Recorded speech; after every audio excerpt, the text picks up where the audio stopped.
Hey, I'm Kev, Mr. Cole. Welcome back to MotoGP 17 and the manager quiz. We're in Jerez, and in free practice, the Flying Finn was at the top just by 0.08 of a second of the home hero Marc Marquez on his Honda, as we are just a couple of tenths seconds slow with MacDonald in third. So fantastic practice for Elusive, and you got the other Honda of Jerez in fourth. The top Ducati of Dovi ahead of Lorenzo, then Quattro in seventh. And there are the other Yamahas rounding out the top 10. Vinales, Rossi and the Tech 3 of Zarco just ahead of Iannone and Petrucci. So let's see if we can carry over this form into qualifying 2. So here we are, going for pole once again. Hopefully have a similar result to what happened in America last time out.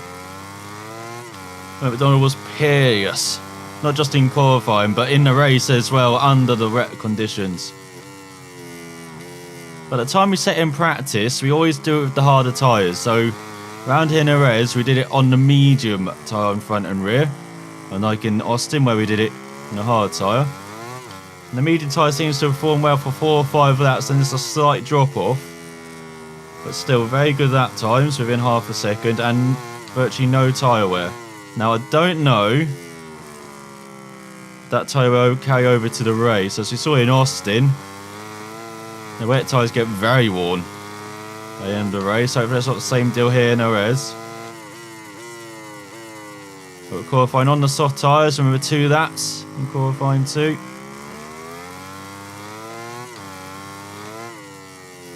And this is a very good lap from MacDonald so far. Not going wide anywhere really. Making sure he's hitting those apex. Just controlling the wheel spin out the corners. Just to say that, he gets a bit leery, doesn't he? It's like he knows. Out that second right-hander. Such a tricky couple of right-handers, that. And very wide in the fast right. He's definitely going to try and gun it on the second effort as well.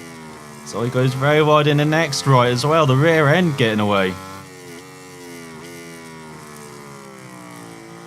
So great qualifying effort to the final couple of sectors for MacDonald. We saw in practice 136. That's what we're trying to set, 36.5. We want a low 36, maybe in the 35. As the Marquez set. MacDonald drifts the bike into the braking zone. The first corner. But it's definitely, again, the first and last sectors are MacDonald's. The middle 2 sectors, not so much. Go through the first sector. Got Quattro slightly faster than MacDonald, but look at half a second faster than the Englishman in the first sector. It's only really the third sector where MacDonald is so much weaker against his opponents. So look at that, he's increased the gap again to Quattro. 6 tenths. He is going for that high 35 at the moment. It's this sector where MacDonald is slightly slower than his opponents. So let's see the gap after the double right. So Jerez now goes fastest, 36.1. Oh, Danny wants that home pole.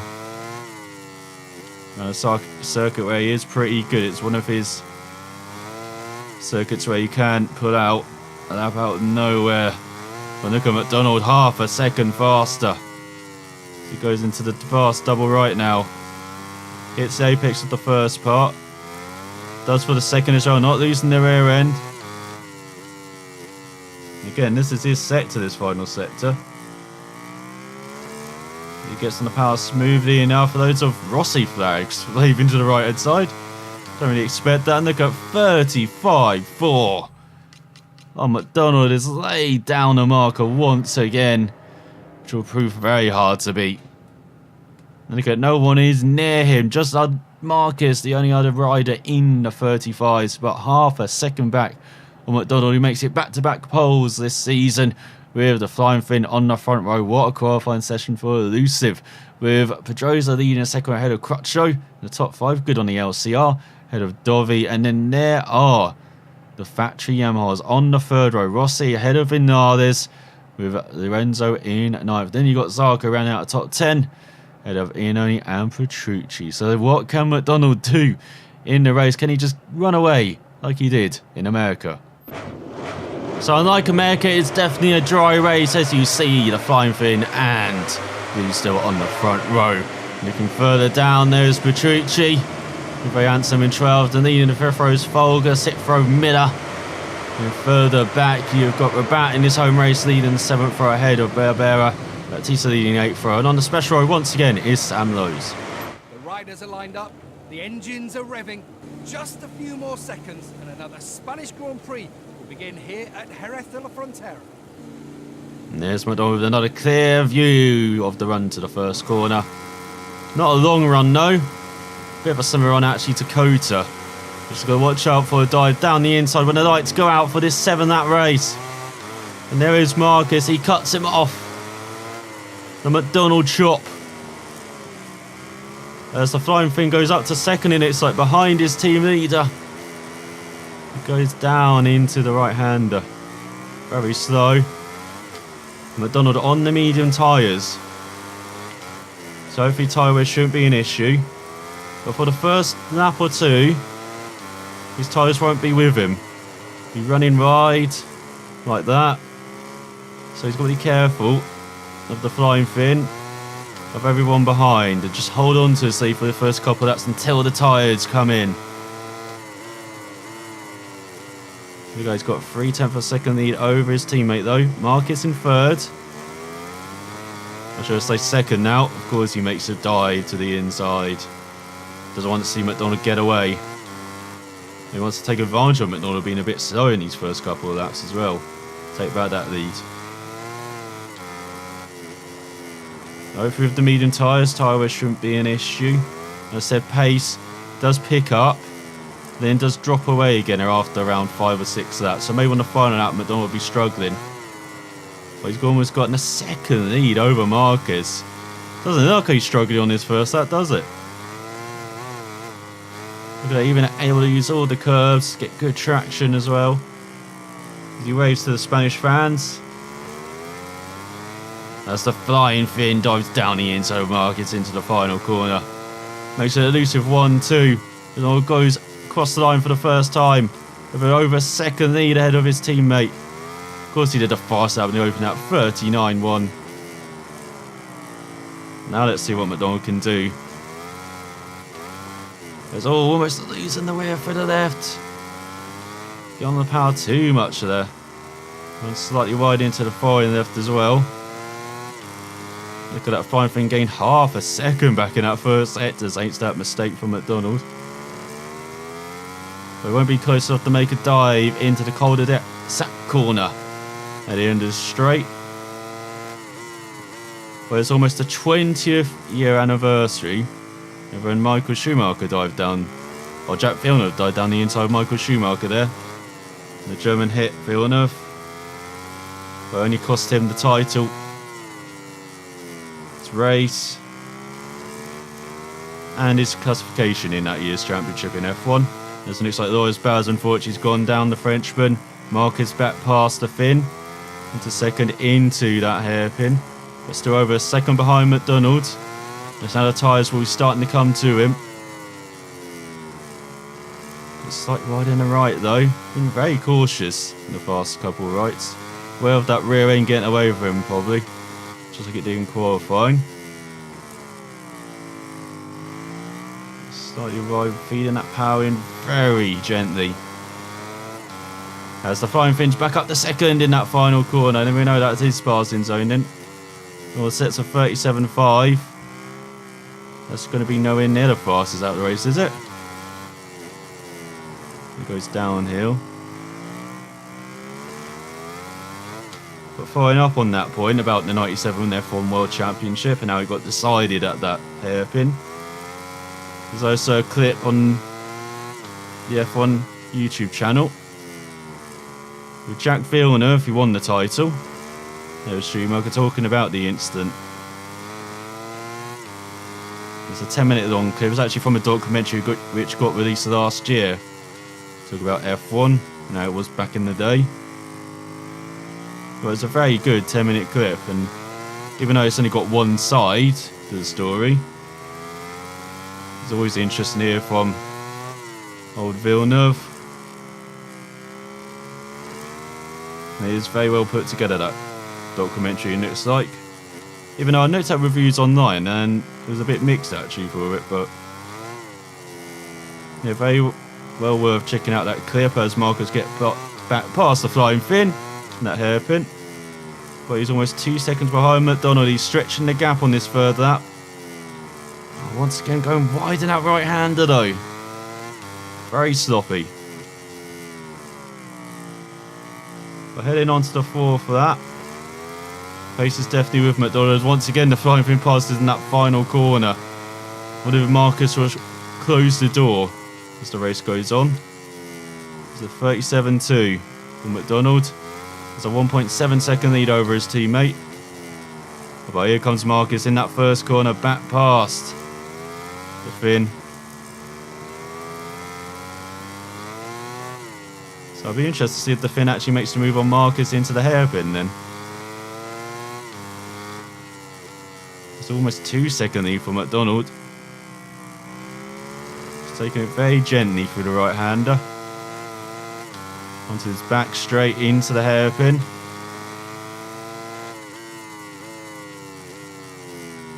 Get down to second. Which should be clipping that A, but it's got over a 2 second lead on Marcus.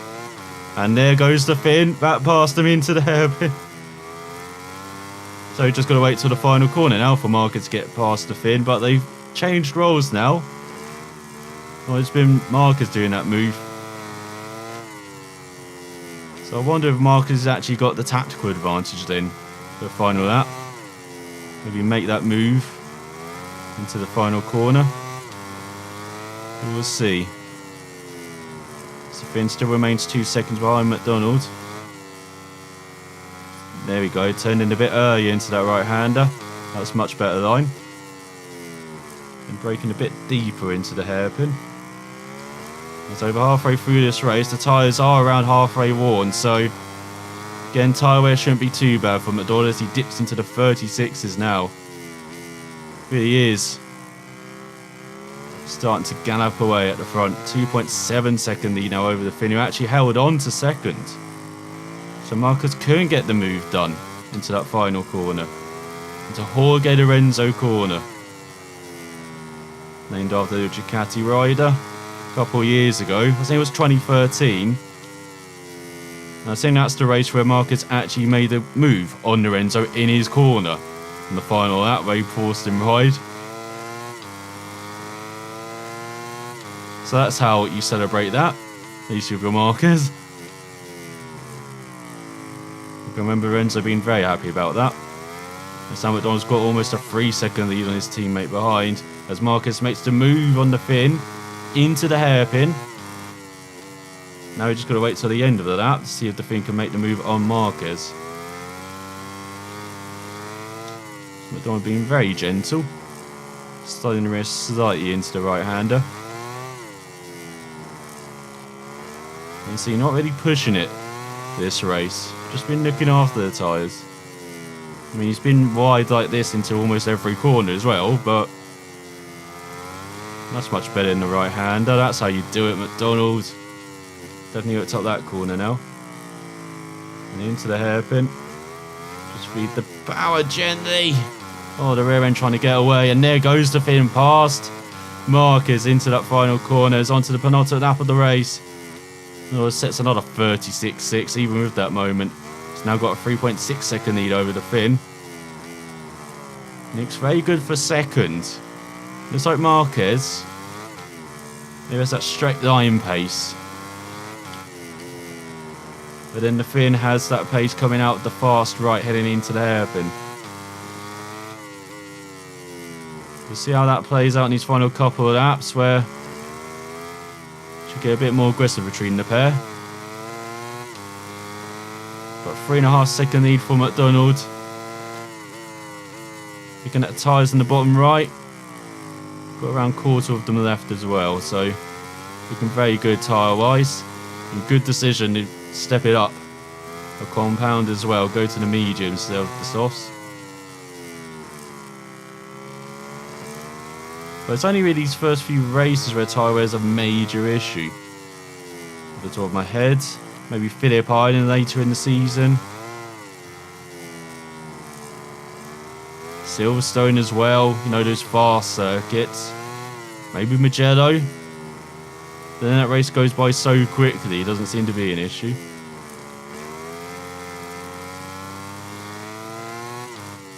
But yeah, there's definitely a few races where we still got to think about maybe stepping up a notch. Compound modes might just do it for every race. As going on to the final lap, it seems like MacDonald has the pace anyway, even on these harder tyres. Dropped to a 37 flat. Terrible for MacDonald, as he has a 4-second lead over the Finn. He did not get passed by MacDonald that lap, or Marcus, sorry, that lap. So maybe just defending a bit more, heading into the hairpin. At the end of the back straight and the final corner. We'll go slightly wide over the curb. Not too bad. Maintains the gap over the Finn in that first sector. But I wonder where Vinard is this. We haven't heard much about him this race. Or Rossi. Which is important for the team's championship, of course, as well as the Riders' Championship. See where those two are. See where the Ducatis are of Lorenzo. And Dovi has there's Marcus past the Finn into the hairpin. Now can the Finn reply heading into the final corner. Another grandstand finish maybe into that final corner. Sure, that'll make the home crowd go crazy if Marcus can hold him off. 4.5 second lead now for MacDonald. I said the tyres drop off majorly after 5 laps, but it's not too bad on this final lap. Yeah, we've got barely any front tyre or rear now. Still have enough. Take this final corner safely. Just be smooth on the power. MacDonald can wave to the fans. And the Finn does make the move into the final corner. As is an elusive 1-2 as we look into the background. As the Finn held off Marcus to the run to the line. He has. But just over a 10th and a half. Fantastic race for Elusive. 1-2. On the Yamahas as well, where it's a circuit where it doesn't really suit the Yamahas. It's more for the Hondas and Ducatis. But a superb performance from Elusive. With Marcus ahead of his teammate Pedrosa. He's ahead of Crutchlow. Good top 5 for the LCR rider. Then the top Ducati of Lorenzo ahead of Dovi by around a second. Then he got Zarco, the next best Yamaha in 8th, the Tech 3 bike. A second ahead of Vinales, with Petrucci in 10th ahead with his fellow countryman Rossi outside the top 10 in 11th. With Inoni in 12th, Espargo 13th, Reddy in 14th, and Baptista held on to the final point by 4/10 of a second ahead of Alex Rins, with Cal Abram at the back. So in the championship, MacDonald leads by just 2 points for ahead of Marc Marquez, with the Finn up to 3rd, just 7 points behind his team leader, with Vinales down to 4th. And then Rossi in 5th, 28 points back, but it's still very close between the top 4. With Dovi in 6th, Lorenzo 7th, Crutchlow up to 8th ahead of Pedrosa, with Zarco down to 10th and Inoi down to 11th. And no further changes, with Abram still right at the back. As in the constructors' standings, it's Yamaha by 24 points ahead of Honda as they build that gap now in the constructors' standings, with Ducati 3rd, Suzuki 4th, Aprilia 5th, and KTM yet to score. And in the team's rankings, a major change at the top, with Elusive once again ahead of the factory Yamaha team, this time by 32 points. What a race for Elusive. Perfect weekend, with Honda in 3rd, Ducati 4th, Tech 3 5th, LCR 6th, Premac 7th, Suzuki 8th, Aprilia 9th, Mark VDS 10th, Aspar 11th, and Avintia and KTM yet to score. As I think the party was big in America, now it's going to be even bigger here in Jerez, beating Marcus on home turf. Both Elusive riders, the clones, will be very happy. So we have got 2 new riders, including 2007 Casey Stoner, when he won his maiden title at MotoGP level with Ducati. Crazy that he only won 1 more title, as he's the only rider who's been able to tame that Ducati till Dovi arrived, and Iannone has as well. But yeah, Stoner on that Ducati in the late thousands, fantastic to watch, battling Rossi on that Yamaha, battling Pedrosa on the Honda as well, and of course Lorenzo as well, and then you had Dovi. And you had a fantastic era there with the young guns battling Rossi for the title. But Looking at a weekend recap, it was a fantastic weekend for all of our teams. Every rider achieved the race objective. Of course, we nipped to the MotoGP pair, but in Moto2, Andrea from 33rd up onto the podium once again, loses the championship lead, but still a very solid finish. And Frau started 9th up to 8th in the end in his default home race, one of 4 default home races for the Portuguese rider, up to 11th in the championship.